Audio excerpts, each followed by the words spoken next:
What is going on, everybody? Welcome back to Dogs and Hogs with Russ Tanner. We got Roddy Nabulsi back on the boards. I'm Bobby Andrews, and we have special guest Georgia legend David Pollack joining us today. Good friend of Russ, isn't he? Look, let's not get started on this whole legend stuff, all right? Like, the dude has got a big head to begin with, so let's not. I'm sorry, but legend is correct, first of all, because I'm Russ Tanner's roommate, like the legend of Russ Tanner. Like, that is just, it's continuing to grow. Now on here doing media. You're officially a member of the media, Russ Tanner. How does that feel? I get to have you on my show. You dang Skippy. We're taking a picture and hanging up on the refrigerator tonight. That's funny. But obviously, we weren't here last week. Last week, we took a little bit of a bye week. We had, you had Mark Richt's bowling tournament. Yeah. How'd that go? Talk a little bit about that. It was great. DP was there. It was awesome because there was a lot of former players there, a lot of current players there. Huge amount of support. And Coach Richt, man, that bowling tournament was a lot of fun. And I asked Coach today, and they're bumping $800,000 raised for Parkinson's and Crohn's research through UGA. So it's so cool. We're gonna talk some. I don't know what I was on the show tonight, but we're gonna talk some about impact and some of that tonight. But for a guy like Coach Richt, and David can speak into this some too, he obviously had a huge impact for us on the football field on the University of Georgia on the program. But seeing the impact he has on people's lives has it's way bigger than football. So yeah, it was awesome to be a part of it. I was just glad to be asked to be alongside of UJ legends like my man here. So it was a lot of fun. Yeah, it was cool. It was first of all, like, I think me and Russ would both say the same thing. Like, Coach Richt called me. He was like, "Hey, doing a blank turn." I was like, "I'm in." He was like, "Well, it's for this." I'm in. I don't care what it's for, Coach. Like, I'm in. Like, whatever you do, I'm in. And especially somebody like me, man. Like, you know, I didn't have I have a phenomenal dad, but you know, I didn't have a dad that like knew that had a faith that walked it out. And so Coach Richt to show me what that looked like, and Chappie and those guys, like, you know, had a huge impact. Russ showed me what it looked like at a young age. It was really, really cool. But like, it was cool to have the guys there too. Russ was over there working on, you know, pass sets and teaching these guys. Russ, wasn't that cool though? Those kids literally, like, the kids that are at there now, like, we could give you the names and go down the list. Like, they actually wanted to learn, and they were trying to pick our brains. And I was like, dude, these kids actually, they care a lot. So that was really cool to see. And we were talking about workouts yesterday. So we've got a group that works out together. And we were talking about just how engaged all the players were. And I was super impressed with the job. And I'm sure they handpicked the guys that were coming to the event. But, man, every kid there was, I'm talking about, extremely well-spoken. They were excited to be there. They wanted to talk to you. We had Bo Hughley. Where's Bo Hughley from, Roddy? High school, somewhere in Atlanta? Yes. You'll think of it. You put me Roddy, that's bull crap. You don't know that answer. Are you kidding me? He only runs a recruiting service. And he you have one job right now to know that stuff. I'm doing technical stuff over here on the side. So we had Bo Hughley in our lane, who was great. I mean, the dude was such a great personality. And then Gabe Harris walked up, out a defensive lineman, plays all 5 positions on D-line. Was talking about that some. And then the crazy thing was, I was like, "Hey, man, that's Pollack." And he was like, "Who?" I was like, "Bro, look, you play defensive end. Like, you ain't got to know who the center was in 04, but you got to know who DP is." And I introduced him. Next thing I know, they were sitting there, and Pollack's like showing him how to do his hips, how to shoot a hand, how to take on a tackle or pass pro. And those guys were eating it up, man. It was awesome. Yeah, it was cool. Hey, Bobby, do you know the story of how me and Russell Thurston Tanner met? No, I do not. But I would love to hear it. I'm sure everybody else would too. Ask Russ. It's a pretty good story. All right. So you may tell it now? All right. Yeah. So he said he's in the communion hall at church. So yeah, he's like, "Tell the story, dude. I got it, man." So it was, I guess, going into probably junior year of high school. Probably, was it after junior year? Anyways, it was summer in high school, and we came to a lineman camp. And there are 400 kids at this camp, right? They're all linemen. And for the most part, no offense to those guys who are listening, but out of the 400 there, 390 of them are just high school kids who are excited to be at the Jim Dunham football camp, to get a jersey, being around Athens, whatever. But there were 8 or 10 kids who you could just look at and tell, like, all right, that dude's different. He's bigger. He's faster. You could kind of tell the guys that were going to be college guys there that were trying to catch the coach's eye, make something happen. And I remember seeing Kedrick Golston, I saw Gerald Ooh. Anderson. Good Lord. You know, you saw just all these monster guys over there. And then I saw Pollack, and you looked at him, and he was a big kid too. I mean, even that year, he was, 6'3", 250, and could move. So I eyeballed him. He eyeballed me. And we start to stretch first day of practice. And the defense was lined up on that side of the 50. The offense on this side of the 50. So we're kind of facing each other. And he and I were looking at each other. We're 10 yards apart. And I guess he looked at me and thought that dude's obviously an athlete. I mean, look at me, right? So we started stretching, and we would go down and do like jumping jacks. And it was like 1, 2, 3, 1. And Pollack looks at me, he's like 1, 2, 3, 1. And then it's like time to do a right foot stretch. He reaches down, and then he looks at me, and he reaches to the left and looks at me. And I was like, "Are you trying to beat me stretching?" And he's like, "Yeah." I was like, "Why?" He's like, "I don't know. I thought you were a guy I need to beat." And then they played a game called dog ball, which is like razzle dazzle, 2-hand touch flag football. We paid Marcus McNeil, baby. Marcus McNeil from Auburn. We paid Marcus McNeil $1 to switch. $1 American dollar. And Pollack came to my team, and I was a quarterback all my life growing up. And Pollack is just a bull of a dude against like power forward basketball. So this was all lineman camp. There were no little fast guys there. So I could scramble around, outrun the other little fat lineman chasing me. He would run deep, and I'd throw as far as I could, and he would body everybody out of the way and go get every ball. Our closest game was 49-0. No way. And I was like, well, I guess we're best friends now. So that's how we became best friends and roommates, and literally to this day, best friends. Yeah, he tried to beat me stretching, though. That was the first time I ever saw the dude. He tried to beat me stretching. That's awesome. That's awesome. But let's talk about this bowling contest a little bit more. Yeah. Who won? Warren Brinson. Really?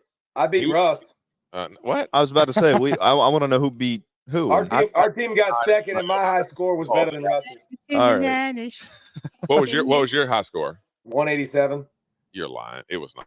All right, moving on. Warren Brinson. I don't believe it. Warren Brinson was on the winning team. I don't know. He got a lot of like little regular accountant dudes, and they could have well, they brought their own shirts, their own balls, and all that. Oh, I thought you meant like Warren Brinson like took up like he can bowl. I think he's pretty good. Oh, really? Yeah. Interesting. I don't know. My team was not good. I had John Stinchcomb, not good. Loser. I had Jarvis Jones, Loser. not good. We had one more on our They team. both fold me in half. Don't say this. We had David Jacobs, and David Jacobs he's like, our team sucks. I had a stroke. I was like, oh, DJ. David's my boy. I love him. He's my favorite player. DJ gets a pass. They're like, all right, DJ, you're good. We have fun though. So I love that guy. But I guess if he bowled 187, he beat me. But I think we got second. So we were close, but you know what close gets you, not a dang thing. So that's right. No belts. Close only counts in horseshoes, hand grenades, atomic bombs, and I've coined this. The Price is Right. So I've also added that to the end of that. By the way, so stamp with it. Trademark Bobby Andrews. By the way. Anyways, let's talk about some UGA football. Last time we were on the show, I think it was last time. I wore blue shoes and you made fun of me. So I made sure to wear my red shoes today. Okay. I like it. To support the Bulldogs because I did not hit record on the camera. So if you will, sorry, Roddy. I'm still here, DP. Yeah, don't worry. We're still there. I can still see you. I can hear y'all are good. Keep rolling. Anyways, let's get into some UGA football here. The last time we talked, I think it was the Kentucky game, or we ended the Kentucky game. We were previewing the Vandy game. We had a bye week. No, I think we were doing Kentucky, right? Because you had on DP. This dude wore a pair of blue and white Jordans on the show on Kentucky week.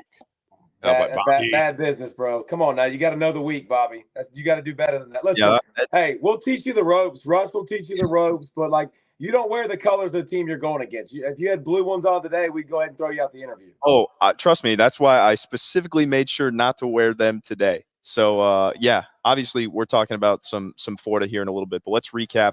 We had the bye week this past week, but before that, we played Vandy. Yeah. Had some injuries and stuff occur, some major injuries. Dawgs ended up winning 37-20. But talk about the loss of Brock Bowers and Pollack, chime in here as well. I mean, how big of a loss is that for Georgia moving forward? It's a big loss. I mean, it's Captain America. That's my comp for him.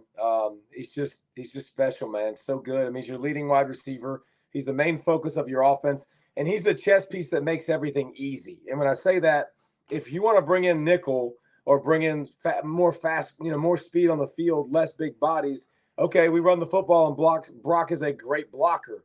You want to bring in bigger bodies. Okay, we'll split Brock out right now and take advantage of you. So I think he identifies things very easily for the offense. I think it puts more emphasis on the offensive line. It's got to be more physical. I think the good thing is Lucky's worked his way back, and I think he's healthy. So that's good. You still got a couple tight ends with Lucky and Delp that you can trust on. But I think you see more spread. I think you're going to see more love. Dom. You're going to see more McConkey and Ra all on the field at the same time.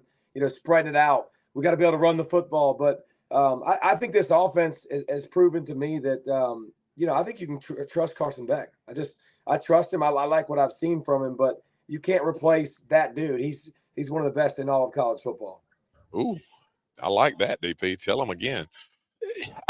Brock Bowers, like you said, he said it exactly. No point in me repeating that. I think the biggest concern for this Georgia team right now on offense is going to be the offensive line, because you've had Amaris Mims out for several weeks. Truss was at guard. He moved out to tackle. He's banged up. We're not sure exactly where he's at. Blasky was in the rotation early on in the year. He's been banged up. So your three guys that are rep for you at right tackle all have question marks right now. And, that offensive line, we talked about this here on the show, they need chemistry more than anywhere else on the field. They've got to gel. What does it mean when they gel? It means that they can react to what they see at the same time with the same strategy, the same game plan, without having to verbally communicate it. They are on the same page. And when you get guys that are rotating at positions that haven't got all the reps at practice, they've been running with the twos, running with the threes, jumping in with the ones, you just don't have that continuity that you do after you play 5, 6, 7, 8 games in a row. Hey, he's on a podcast. Leave him alone. This is important. This is the biggest podcast in America.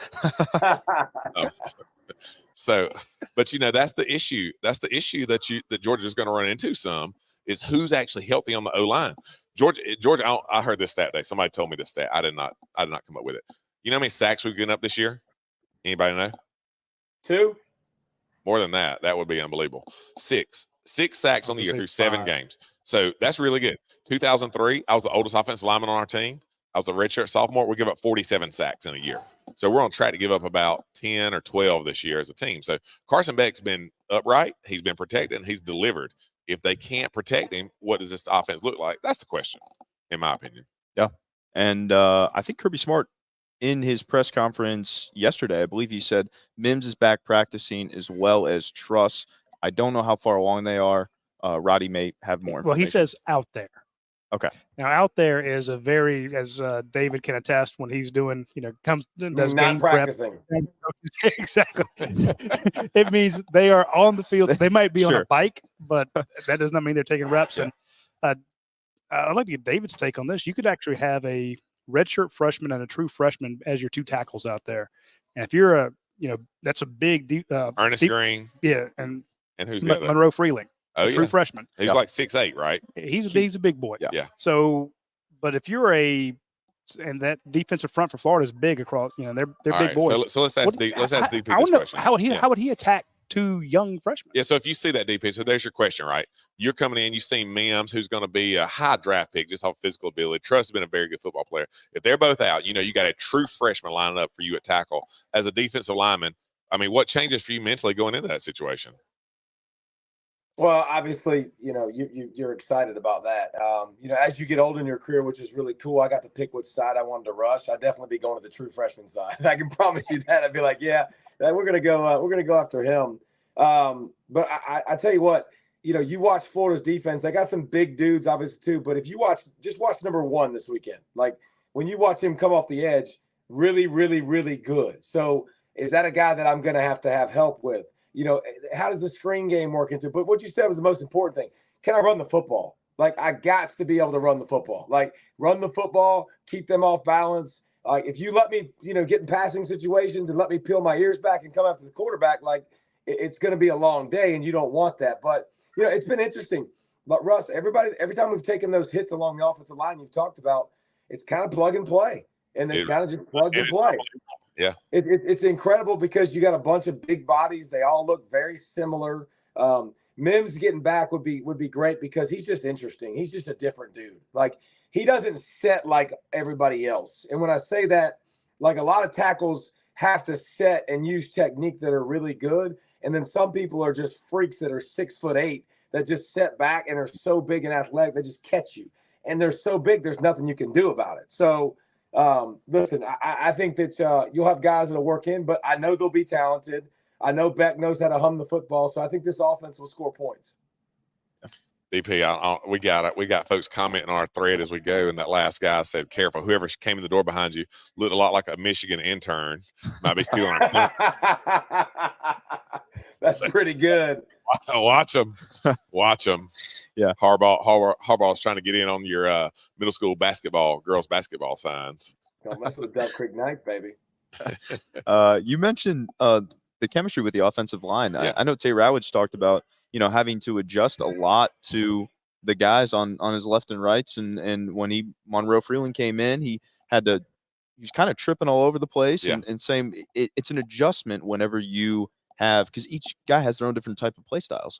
Only the offensive linemen use excuses like that bull crap, by the way. Defensive line, we don't use that excuse. Shut up, man. Like, get in the game and play. Defensive linemen on as a whole are dumb people.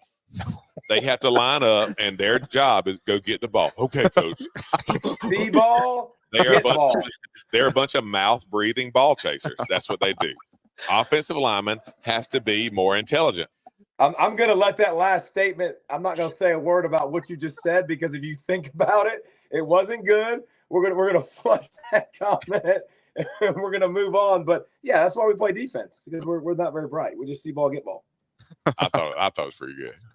Any other things to note about the Vandy game, or is that just kind of in the back of our minds at this point? I mean, Bowers got hurt, dude. Other than that, there's going to be nothing else we remember about that Vandy game 10 years from now. Yeah. So it's a good point. A lot of guys were complaining about the turf there too. So that's been an issue as well. But I know grass is usually the preferred surface to play on. I don't know if you guys did they have turf? No. Okay. No, at least we had locker rooms when we were at Vandy. This week they were dressing out in a tent. Literally. Yeah. Ridiculous. Yeah. That Vandy feel for a game is a little different when you got like more of a crowd than them, an away place, and it's just sleepy. Like, you got to kind of get yourself kind of motivated to do some work. That's a different stage. Yeah. By the way, I just realized why my comment was not a good comment, and you're right. We're going to flush that. We're going to scrub that one. If you go back and listen, No. Hey, and I'll give you one. I'll give you a story from Reese Davis. We're doing Thursday night football, and me and Palmer were in the booth with them, and it was Texas versus TCU, and Reese is so professional, so good, doesn't miss very many moments, and Cody Johnson was a big tank of a running back for Texas, and he runs the TCU guy over and just plows into the end zone. And he gets in the end zone, and they're going to replay, and Cody's like flexing, and Reese, and they're showing the replay, and Reese is like, and TCU gets a face full of Johnson, and it goes to commercial, and me and Jesse Palmer lean up, and we're like, and Reese was like, what? And I was like, and then he goes, oh crap. He was like, oh crap, I can't believe I just said that. So it happens at the highest level, and there's so many with football like that you can slip in there that actually get really, really rough. So no harm, no foul. Yeah, I love it. Let's go ahead. I was gonna say, aside from the Xavier Truss, Kendall Milton got pulled out of that game. Yeah, and you talk about being able to run the ball, David. Thoughts on that kind of last year? Dejon Edwards railed all over Florida, but how important would it be to have him and Kendall Milton together? Well, Dejon's the best by far of our running back group. And I say that because I think he does such an unbelievable job setting up blocks. And he's got I don't think he's an elite speedster, but he's got that little bit of shake that makes people miss. I'll tell you this too. I think Bell's really good. Like, I could see Bell getting, aside from him being the wrong number and not looking like a running back because of the wide receiver number, I think he's our next best running back. Milton, he's a big physical kid, but man, oh man, he's just had the hardest time staying healthy. Like, throughout his whole dang career, poor guy, like, since he's come in, it's been one thing after another, but respected his running versus Kentucky. I thought he did a good job of yards after contact, staying balanced. So I think Dejon and Bell is a great 1-2 punch for you, and I think you'll be all right there. it's crazy to me with how well Kirby has recruited. I mean, Kirby has recruited better than anybody in the country for the last 5 years. It is crazy to me how thin we are at running back right now, by the way. I mean, it's absolutely kind of nuts, honestly. Well, but can I follow that up and say how sure. crazy he's recruited on the defensive side of the ball? I'm not sure, like we've been, that I don't think we've been top 5 on the. Oh, now listen, we got Brock, which is an unbelievable get. And by the way, another good story. Another good story, by the way. I'm at Clemson and I'm talking to the Clemson guys. And I'm like, I'll never forget. I was on the field before the game, I think last year or 2 years ago. And I'm like, hey, didn't y'all have Brock in the camp? Yeah. And he was like, yeah. And the guy was shaking his head. And he was like, I was like, why are you shaking your head? He's like, yeah, one of our coaches thought he was too short and didn't offer him. They thought he was the best player in camp, but then they looked at him and they're like, man, he's too short. I just don't want to offer him. And then Georgia offers him. And you're like, yeah. And then he plays against you, and you take that, you hold that L first game. But so it's a good story. But no, I think just the elite recruiting on the defensive side of the football. Listen, Mitchell gone to Texas, right? Like Burton gone to Alabama. You've had some other guys, but like the running back spot, I think Branson Robinson hurt, so been banged up. But the defensive side of the football, man, it's been generational type recruiting, elite, stupid, unbelievable recruiting, especially on that defensive front side. Well, they need to play like it this week because it's time for the defense to look elite again like we have the last 2 years. They've done fine this year, but the defense hasn't dominated yet. I'm ready to see that. I'm ready to see Georgia's defense dominate a football game. And I don't know if they have the talent in the past years to do that, but, I mean, they're going to need them this week, man. Florida's better than Georgia fans think they are. Yeah. Georgia, that'll be perfect segue into this upcoming weekend's game. Georgia, Florida, obviously in Jacksonville. Georgia's favorited by 14.5. What does Georgia need to do specifically on both sides of the ball to win this game? Which side do you want, DP? You want to go offense or defense? I'll take defense. You take offense. I'll take offense. All right. I mean, they got to keep it. You got to give Carson Beck time. You've seen him throw the football. David, what's your thing about throwing it through a car wash and not getting it wet? Dude can throw it through a car wash and not get it wet. That thing just So he can throw the ball all over the place. And Georgia's got enough talent at receiver, even the other tight ends there. If you give him time, he will find the open guy and put the ball on the money. If Florida's able to put pressure on Carson Beck, if they're able to shut the Georgia running game down, meaning if they do those two things, by the way, if they take the running game away from Georgia and put pressure on Carson Beck, they are dominating on the line of scrimmage. And that's how you win SEC football games. It has been ever since the days of Wally Butts, and it's going to be after Kirby Smart is gone. If you win the line of scrimmage, you win the football game. You win in the SEC. So Georgia's got to be able to keep him upright, and we've got to run the ball. You cannot become one-dimensional and throw the ball 50 times and beat Florida. So Georgia, Dejon Edwards, Dylan Bell needs a big week. Whoever it is, we've got to have a 100-yard rusher, and then you got to give Carson Beck time to find Ladd McConkey, to find Ra Thomas, to find Dom Lovett, whoever it is. If you give him time, he'll deliver. Yeah, and I think when you look at the defensive side of the football, I only see one thing that's elite when it comes to Georgia defense, and elite is third down defense. That's something that they're really, really good at. They're so good at understanding sticks. They're so good at understanding when the quarterback's throwing. They're not great at rushing the passer like they've been in the past, but they're great at playing route concepts. The best 1-2 safety punch in the country. So if Georgia's defense can be good like they've been on third downs, Florida's bad, really bad on third downs. Or like we would say, very ungood. Another way to say they suck. So I think that will be the key for them. But this defense is not close to what it's been, but it's got some strengths that it's got to accentuate. But I look for this defensive line to start playing a little bit better, for the backers to start playing a little bit better. It's a good thing Graham Mertz can't really run. He's more of a statue back there, but I do think he's been pretty good. He's been high completion percentage, but I do think the third down defense will decide the football game. There you go. Yeah. You were talking about keeping Carson Beck upright. Yeah. The team that has generated the fewest sacks in the SEC is Florida. They have 11 sacks on the year. That's about 1.5 per game. Yep. So they're not really getting after a quarterback. Georgia's not much better. Not much better. I say we can't be far behind that. Georgia's got 12. Hey. 12 sacks through, so that's basically 1.7 per game. They're not really there.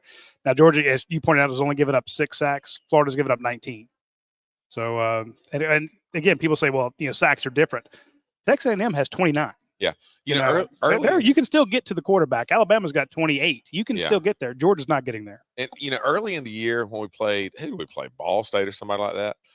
You're talking about you're not going to sack the quarterback because they get the ball out quickly. It's catch the ball, throw the ball. It's dink and dunk. It's throwing bubble screens. It's throwing flare. All this quick stuff.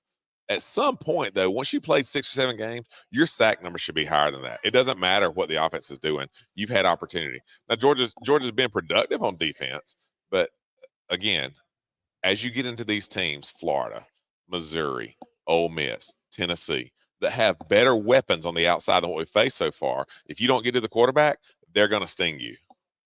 So keys to the game boils down to winning in the trenches from both sides of the ball. Always has been. Okay.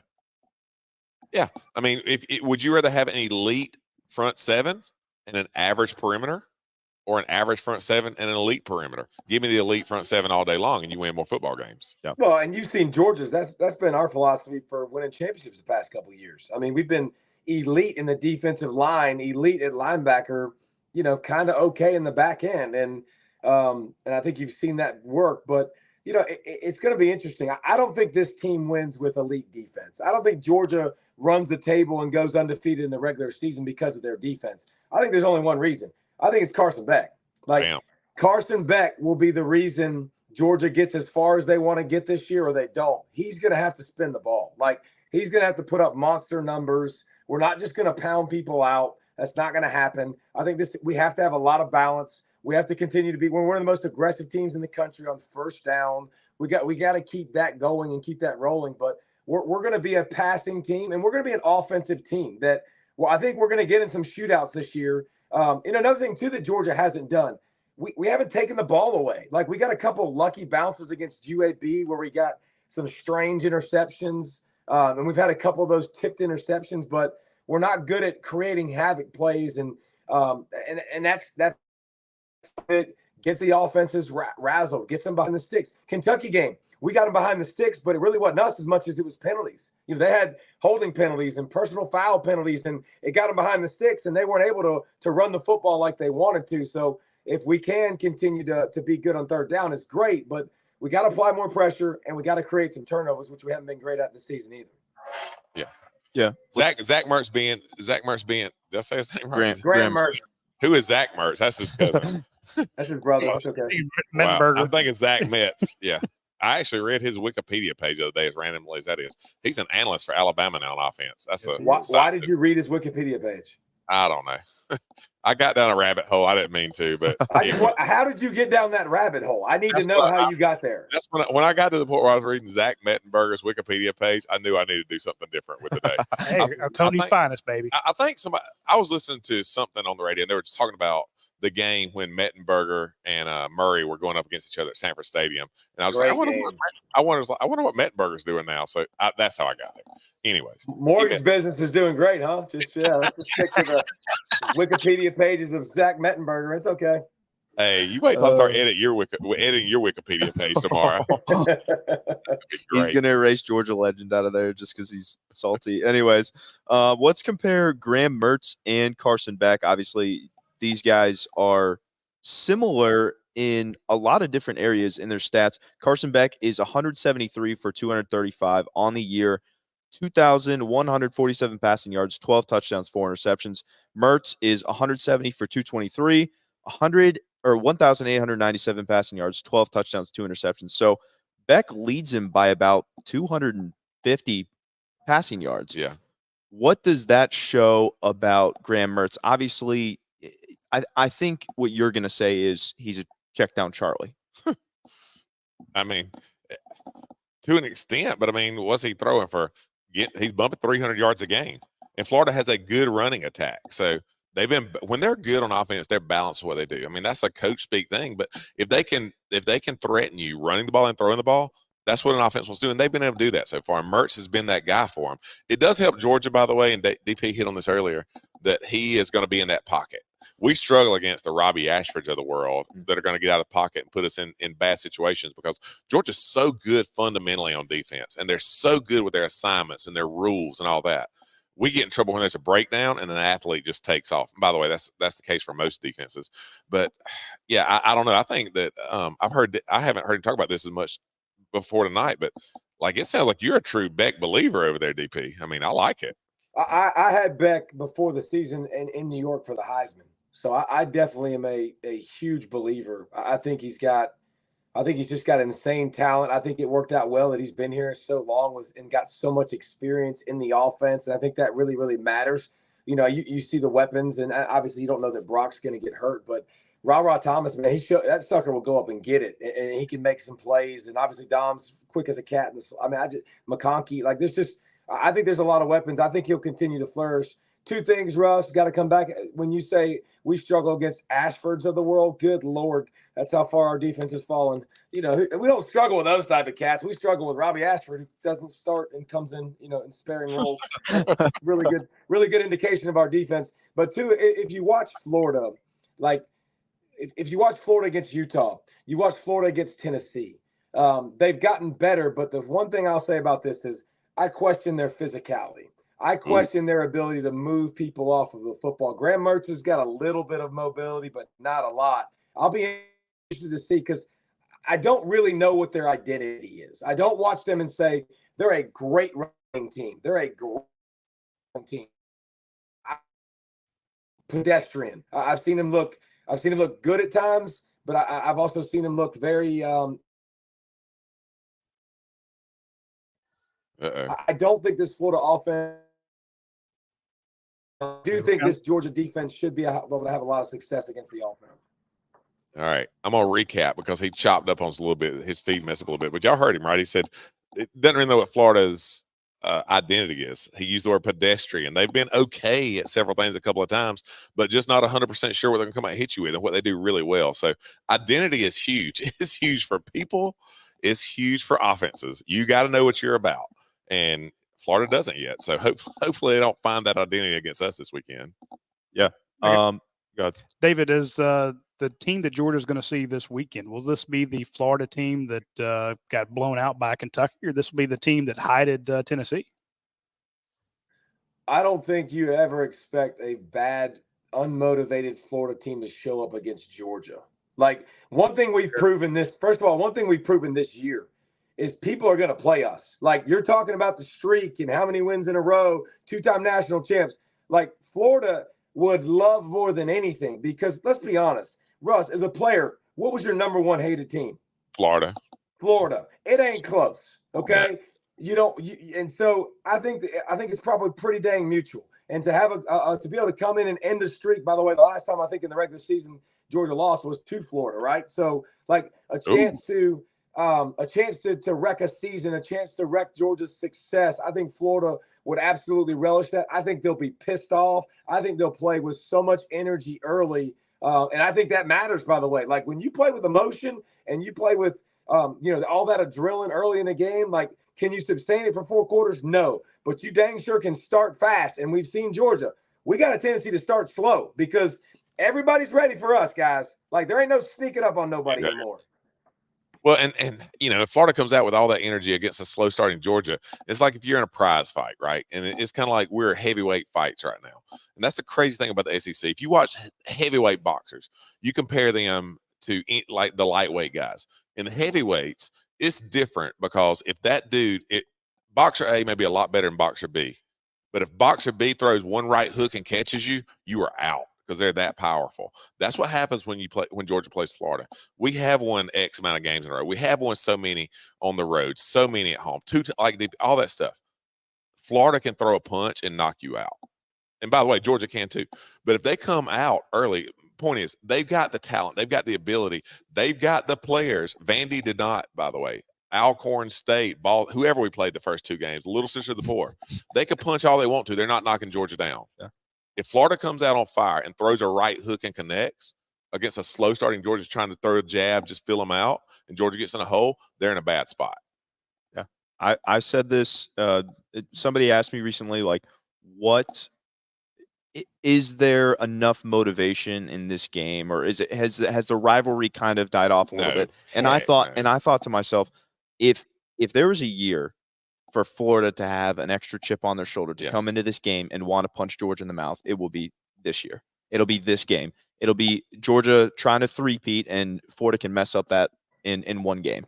So that's my opinion on this game. It could very easily get out of hand. Look, if Florida beats Georgia this weekend, they're driving back to Gainesville and rushing the field in the swamp and tearing the goalpost down. Like, that's what's going to happen. So it's a big deal for them. Yeah. Why? I mean, you guys mentioned the most hated team was Florida. Why is there so much hate in this rivalry? Because it's Spurrier. I mean, for fans that are our age and, probably a little bit older than us, Spurrier beat us so bad for so long and came into Sanford Stadium and said, "Oh yeah, boys, we hung a half 100 on them or double nickel or whatever he said." It's Spurrier. Like, and by the way, I love Steve Spurrier. I mean, I loved him when he was a recruiter. I loved him as a coach when we weren't playing him. I think he's good for college football, but he bred something into that Florida fan base that Georgia has had to beat out the last few years. Fortunately, Kirby has done that for us to make it a little bit easier to stomach them. But I mean, I think it's because of Spurrier. He ran his mouth. Yeah, me and Russ were we kind of made a pact to be a package deal going to college, and we visited Florida, and Spurrier did have that charisma and that charm, but he was one of those guys that if you didn't play on his squad, you hated his guts. And I don't know if I'm right. You can fact check there behind the screen there, sir. But I wasn't it 17 out of 20 that Spurrier beat Georgia. And now Kirby's, flipped it, and it's 5 out of 6 that we've beaten. I think that's off the top of my head. That could easily be wrong. But I think that's why it matters, because you hate the other side, man. You've been trained to hate the other side. Kirby, by the way, you take on the identity of your coach, and if you think Kirby likes Florida, you lost your dang mind. He was in the heat of that, like the main heat of that, taking all the backlash from the other side. So your coach, you can feel those weeks when coaches walk a little more pissed off, a little more energetic. You can feel them, and I guarantee you can feel that around the building. Our favorite throw red meat to the wolves Kirby clips from locker rooms and all that have come from Florida week. So, yeah, there's something to what my man just said. Yeah, talk about playing in this game. Like, what is it like playing in an? I guess it's not like playing in the swamp. This is a neutral site. Yeah. So talk about that, and then also talk about if you guys think this should be a home and home type situation, no more neutral site game. Here's what I'll say about that place being different. Here's what I always remembered about it. As far as the home and home stuff, I would like a home and home just because I would thought it would have been cool to play in the swamp. Never got to do that. We played in every SEC stadium that was in the SEC when we were there, other than Florida. So that's the only reason I wanted home and home, was for me personally to be able to play in the swamp. Jacksonville was cool it's cool when you're winning. We didn't like it because we got beat a bunch. But the crazy thing about that stadium was it was never quiet. It's never roaring. It's not like going to Neyland or going to Death Valley in Baton Rouge or going to Jordan Hare or Williams-Brice Stadium. It's not these places where it's just crazy loud and you can't communicate, but it never shuts up because this side is Georgia, this side's Florida. Right. So if you're doing well, your fans are up and at them. If Florida's on offense, they're trying to get it done, your fans are trying to make noise. If flip-flops the other way, Florida makes a play, their fans go nuts. If you're on a road game, I used to love regular road games when we beat people, because it was nothing cooler than to hear the entire stadium just shut the heck up, other than that one little sliver of red right over there. That doesn't happen in Jacksonville because somebody is always making noise no matter what's happening in the game. So that was a different experience for me, especially as an offensive lineman. Yeah, different feel, cool vibe, half red and black, half orange and blue, just a strange look when you walk on the field. Did you play in Mississippi State like in 2005? Oh, yeah. Okay, so I got every stadium but Florida and Mississippi State. I didn't realize you played in that in 2005. But yeah, like it's different, it's unique, it's fun. But I do think this will be a home and home series in the future because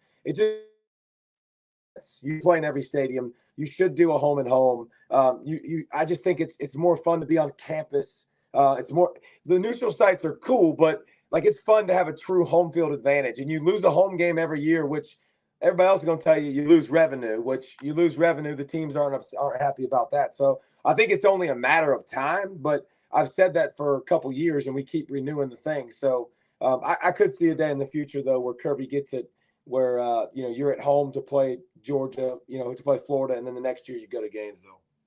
Real quick side note on here, because we talked a lot of football here. Let me just stop for a second. And I'm looking at our comments that pop on our screen right here. And my pops, Ed with 2 D's, Tanner's commenting on it. See my man DP on the screen up here. So shout out to the man, the myth, the legend, Ed Tanner watching us tonight. It makes it real. Can we get the Ed Tanner Notre Dame story real quick, please? Yeah, sure. Is that what let's go. All right, here Bring it on. Have you heard this, Roddy? No. All right. So Pollack and I took most of our trips together. The difference is I went to Notre Dame on an official, and he went to Ohio State. We didn't take those two together. So I was going to Notre Dame to be recruited. I can't believe you got me telling this story on this show. All right. So at this point in my life, the Notre Dame coaches were all excited. We were going to see Notre Dame play Boston College. And when we went up there, they were so excited. Like, oh, you're coming to see the Catholic Bowl. It's going to be amazing. 2 biggest Catholic universities in the world. And at this point in my life, by the way, I was 18 years old. I'd never seen a Catholic. All right. Wrightsville, Georgia, baby. There wasn't a Catholic church within 50 miles where I grew up. So all I knew about Catholics were they had a pope. So it's like they were getting all excited. I was like, I don't know what that means, but all right, cool. We'll make it up there. So I played a game Friday night. We flew out. It was in November. Flew up there to see Notre Dame play Boston College. A little recruiting guy picks up at the airport, me and my mama and my daddy. And they pick us up at the airport. And they're like, oh, Russ, Mr. and Miss Tanner, we are so glad. I'm trying to do my northern voice, Bobby. We're so glad you're here with us today. Catholic voice? Or yeah, it's both. It's both.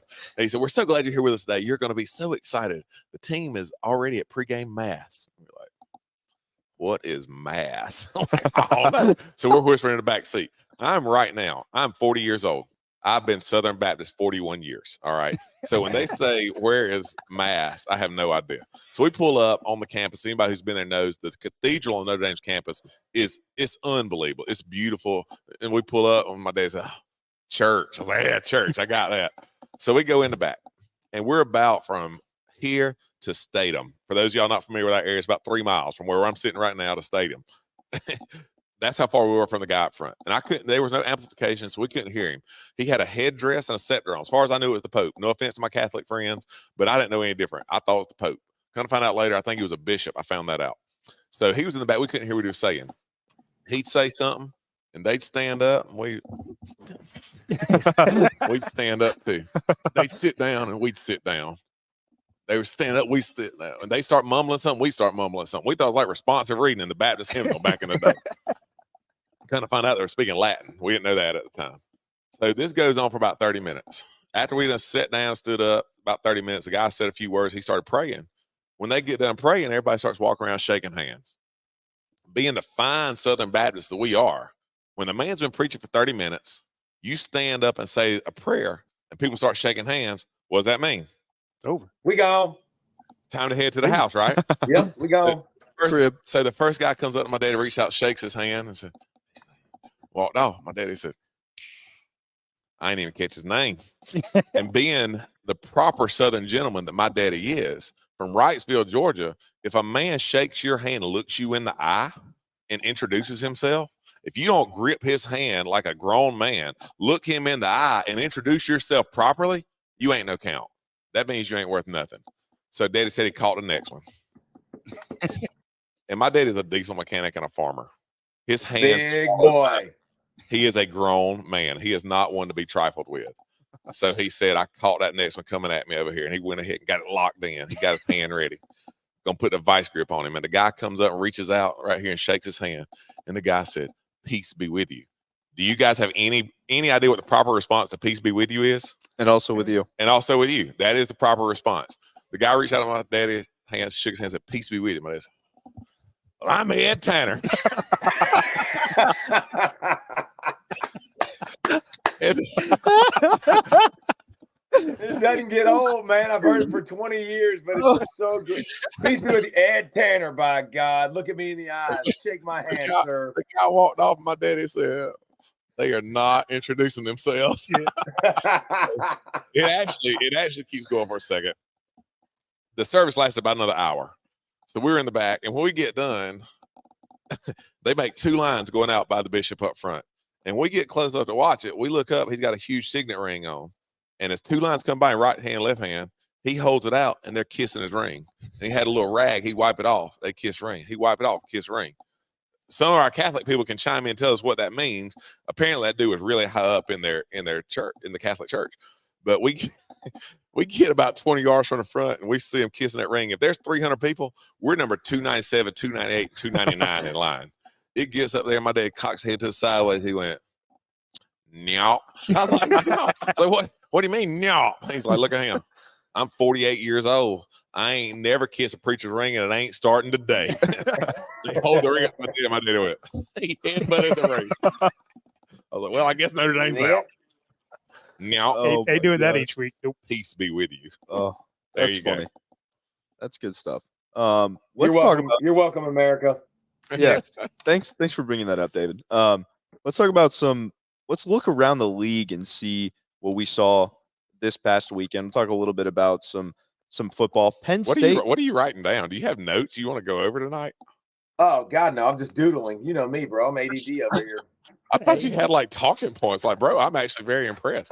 Pollack this week, like 3 weeks ago in our workout group, he told us he was going to start a calendar to get all of our workouts on a schedule. He's literally doodling. He was going to start a calendar to keep us on the same schedule. He got off on the first day of the calendar, has not gone back on it yet. I'm on the calendar still. I made a mistake and said I got too aggressive, and then yeah. See, he's not as well planned out as Michigan. No, there we go. Nah. David, I got to get your take on this real quick. I know you want to go around the league, but I'm looking at this Washington Post story. And everybody's like, well, we need to see the evidence. Apparently, the evidence was on their computers. Have y'all read this Washington Post story yet? No. I've seen the Venmo transactions and all of that stuff, but I haven't that's seen this. nothing. So apparently, and shout out to the Washington Post for getting this. I know it's behind a paywall, but we're going to read it anyway. These people spoke on the condition of anonymity because they were not authorized to speak. Apparently, this came out because people were looking at what was on the computers, and I don't know. It sounds like they got them dead to right. Among the pieces of evidence the firm presented was a detailed schedule of Michigan's planned sign-stealing travels for the rest of the season, listing opponent schedules, which games Michigan scouts would attend, and how much money was budgeted for travel and tickets to scout these other teams. Jeez. So they're not only doing it, they wrote it down very well. Hey, they made a calendar, David. The opponents targeted the most on the schedule were, not surprisingly, Ohio State. They plan to attend as many as 8 of their games, costing more than $3,000 in travel and tickets. Next on the list was Georgia, a potential opponent in the college football playoffs, with 4 or 5 games scheduled for in-person scouting and video recording at a cost of about $3,000 in travel and tickets. So, hey man, stop with the cost. Don't nobody care about cost. They got budgets that are just stupid. Stupid don't care about $3,000. They just woke up and wiped their booty with $3,000. Come on now. Yeah, but to me, the 4 or 5 games, this wasn't a one-time deal. You can't just say, "Oh, I was going." I just wanted to take in a game at Sanford Stadium. When you got the schedule written down on a calendar, look that up. It's a calendar, and you've got the list of who's going. Yeah. This kind of feels like that smoking gun, dead to rights part. Well, so whoa, Robbie, you think this means Jack Shiznick to the NCAA? Oh no, dude! I will tell people all the time. Rivals.com is the only recruiting service that's actually validated by the NCAA. We follow all the rules. We have them come in and lecture us on what we can do. If we're holding a camp, David, we can't pick a guy up here in Athens. I can't drive him to the camp if he doesn't have a ride. Yeah, which is stupid. But we follow the rules and we have the little NCAA check mark. You know what that gets me? Nothing. Not a damn thing. So I can tell these kids, hey, we follow all the NCAA rules, but it doesn't mean anything. So I tell people all the time, I don't expect anything to come of it. But well, we didn't do it. There's no rule against it. You can't prove it. Yeah. Well, that last one got marked off the list. Well, I think 2 things. One, the NCAA sucks. They don't do crap. They're supposed to force academic. Basically, the only thing they do is declare people academically eligible. They don't even hand out the trophy, by the way. The NCAA doesn't even establish hand out the trophy, which is mind blowing. What? Correct. They don't do that. Correct. It's interesting because Harbaugh said he didn't know anything about it. Newsflash, by the way, everybody who wants to act holier than thou, everybody steals signs. Everybody. Now, the difference between everybody stealing signs within a game and going and recording signs is a totally different deal. But I'll tell you this, if you're going to go deep into this and invest, like if you watch the sideline, there's 3 guys at least. There's arm sleeves, and one guy's active, one guy's not. There's boards for things. Like whoever records this and puts this together, God bless them, because it would take some serious brain power, some serious Ritalin and ADD medicine to sit down and to go through that boring crap and line it up play by play. Will you get things? 100%. But I can tell you this: I'm a high school football coach. You watch, you'll learn signs. You can figure some of that stuff out. But as complicated as it gets at the next level, you're gonna have to invest a lot in it, a lot of time, and the juice won't always be worth the squeeze, because it's not, it's not like it in the. And listen, does it have some advantages? 100%.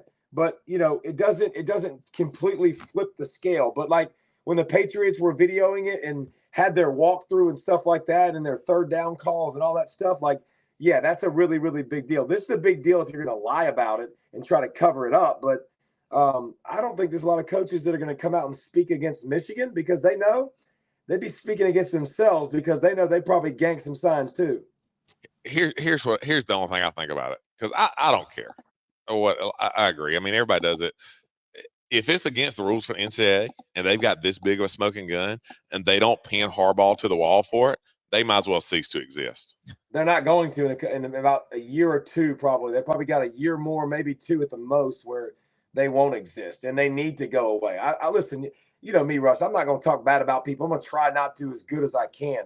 They don't do anything good for the sport. Like, there is nothing that I can point to and go, yeah, they make the sport better. They absolutely do not. Like, you don't have subpoena power. You can't get anybody to talk if they don't want to. So your idea of enforcing a rule is going to someone who's cheating and go, hey, will you please sit down with me and tell me about it? Yeah. What? You done lost him? No, I'm good. Hard pass. You can't get me to speak. I'm not going to speak. Like, it's an absolute joke. Hey, Coach Richt tells that, right? He said if it goes back to the early days, lie and deny, say it wasn't me, and then they'll slap you on the wrist 3 years after you're done with eligibility. So yeah. Who cares? Well, I always ask people, who is the NCAA? I don't know. Mark Emmert, is he still there? No, I mean, what is the NCAA? National Collegiate Athletic Association. Who's it made up of? Supposedly member schools. Right. It's the presidents of all the schools. So when people go, I can't believe the NCAA doesn't have a rule on this. I'm like, and it's always the presidents and the coaches that complain about them. I'm like, it's like complaining about the country club you're a member of. You get mad about yourself. Yeah, exactly. Yeah, that makes all sense. of you guys get together and change the rules or enforce them or do whatever. It's like politicians saying they're going to root out the corruption. All y'all are freaking corrupt. Get out of here with that junk. Yeah, there's two players moving forward, and there's only 2 players that matter in all of college football. And this might hurt some people's feelings, but the SEC and the Big Ten, like, the difference between them and everybody else is enormous. And they're the ones that are going to have the majority of the power. And if I were them, I would start doing it. If I'm the players, I would seek some form of a leadership council, some form of some leadership that they have people representing them as well, with all the money that's going into this pool. But, listen, athletics have changed, and the NCAA doesn't change great with it, and they don't need to really be a part of it. So I want to make sure, how long are we going tonight, Roddy? Because, I mean, my man is spitting fire now, and I don't want to cut him off. And I know you got some other things, but I do want to talk about some personal stuff with DP before we end up, by the way. Go ahead. I want to see about 5 minutes. All right, so we got about 5 minutes.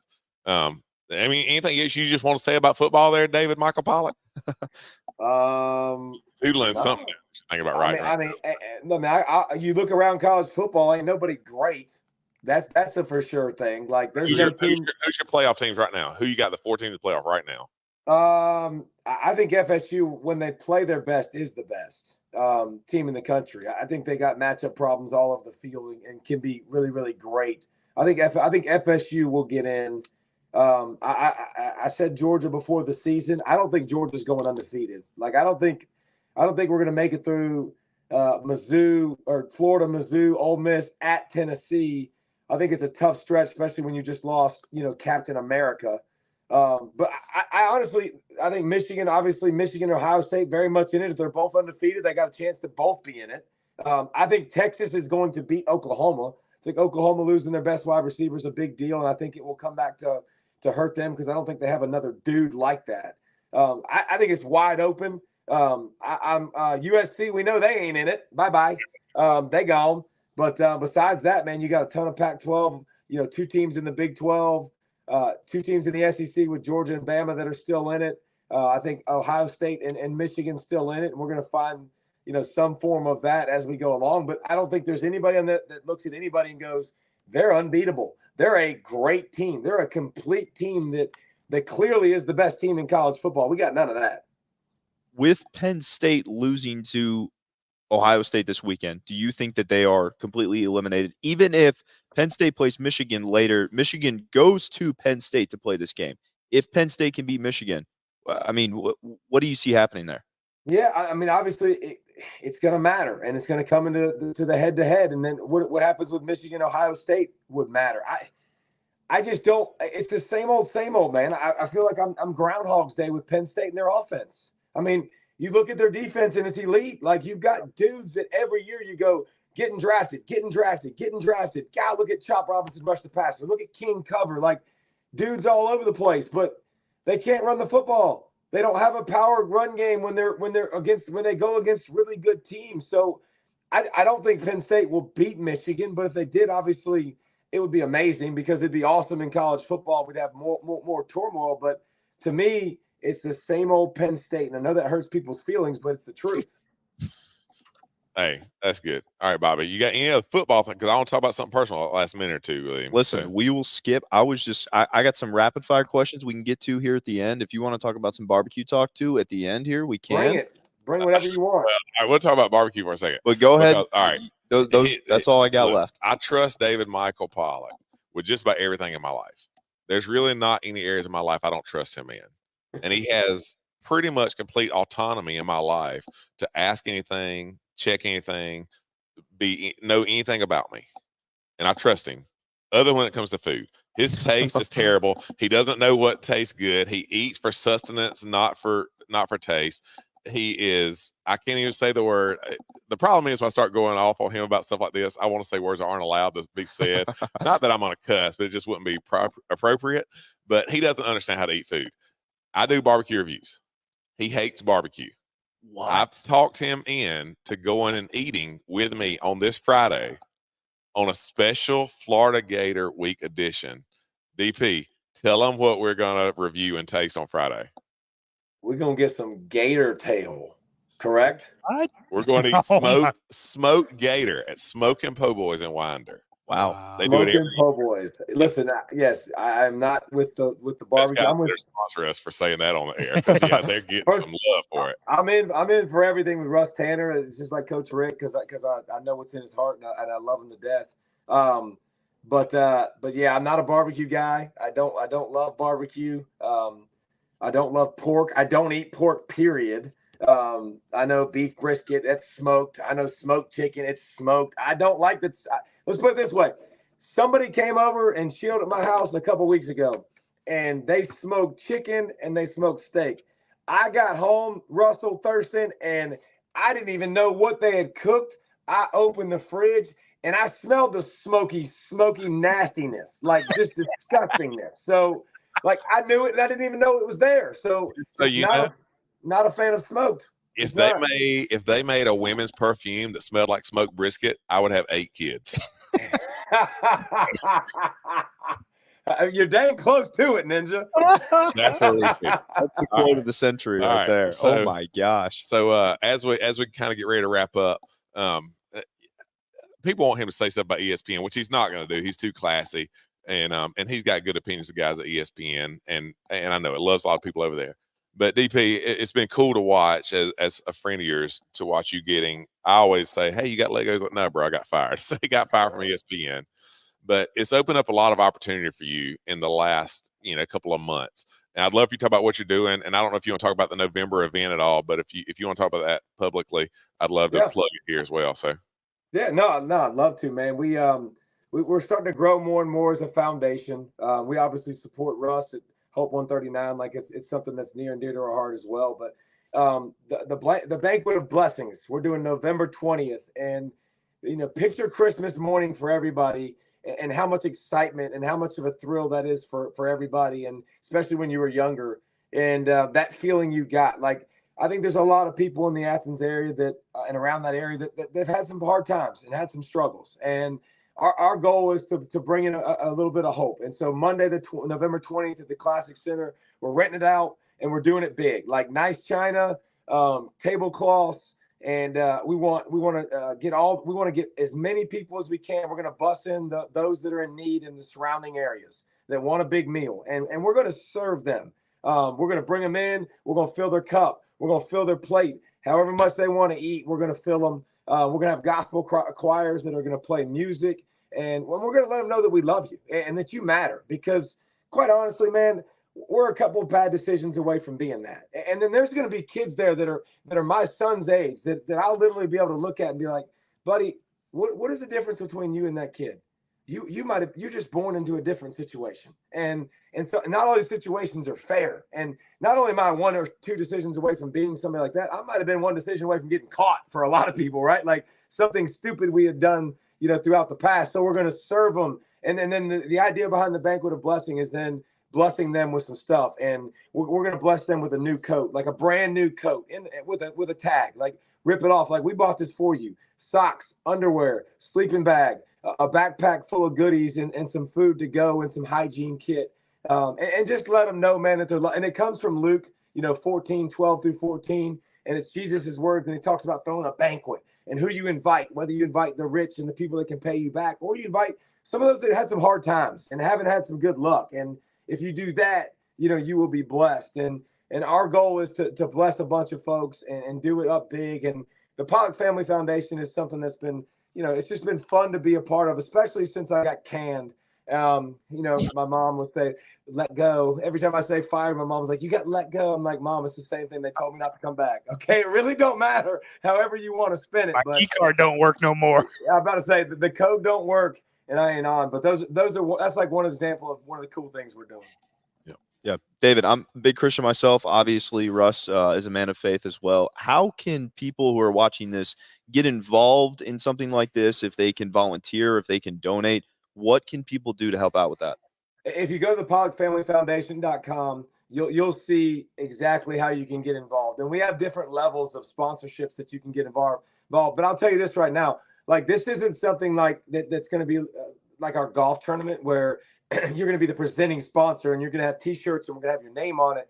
Like, this is something literally we want to do out of the kindness in our heart, and it's for Jesus. Like, that's why we're doing it. Like, we're doing it to really be a blessing. So there's not like sponsorships, but you can go on there and you can look and you can click to be a kingdom partner, a legacy partner, or you can sponsor, a person to have food for the night. You can just kick in and you can donate as little or as big as you want. But I can promise you this, every bit of that money is going to go to other people, and it's going to go to people that deserve to be served, that have fallen on hard times, that we're going to hopefully love them out of. That's the goal. There it is. We got it on the screen right there. So there's Davey with his beautiful wife, Lindsay, El Hop, his son, Nicholas, and his daughter, Leah, who are just, they're a beautiful family. So, man, it's we're wrapping up. I can't tell you how much I appreciate you coming on here. I'm not going to tell you I love you on air because you know how awkward that makes me feel, but I'm glad you came on here. I love you, big dog. That's all right. Don't say stuff like that publicly. Be quiet. But he goes down. I'll say this for him. It's not arguable in my book that he's the greatest defensive football player in the history of the University of Georgia. There's been some other great players, but that dog is at the top of the list.